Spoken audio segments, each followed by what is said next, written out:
અમદાવાદના શહેરીજનો માટે પાણીના મોરચે મોટા સમાચાર આવ્યા છે। શહેરની વધતી જતી વસ્તી અને નવા ભળેલા વિસ્તારોની જરૂરિયાતને ધ્યાનમાં રાખી એએમસીની રજૂઆત બાદ નર્મદા નિગમે દૈનિક વધારાના 467 એમએલડી પાણીના જથ્થાને મંજૂરી આપી દીધી છે।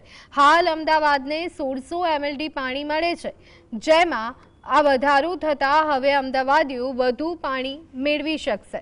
ખાસ કરી બોપલ અને ઘુમા જેવા વિસ્તારો જ્યાં પાણીની ભારે હાલાકી હતી, ત્યાંના રહીશોને હવે નર્મદાના નીર મળવાથી મોટી રાહત થશે।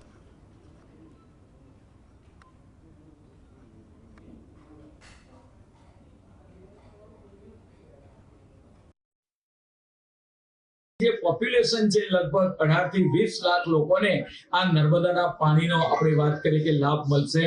પરિણામે આપણે વાત કરીએ કે ગોતા, બોપલ, ઘુમા, વસ્ત્રાપુર, થલતેજ, અબતપુર, સોલા, આપણે જોધપુર, વેજલપુર, સરખેજ આ તમામ વિસ્તારને આવનાર સમયગાળા દરમિયાન આ નર્મદાના પાણીનો વધારે જથ્થો પ્રાપ્ત થશે।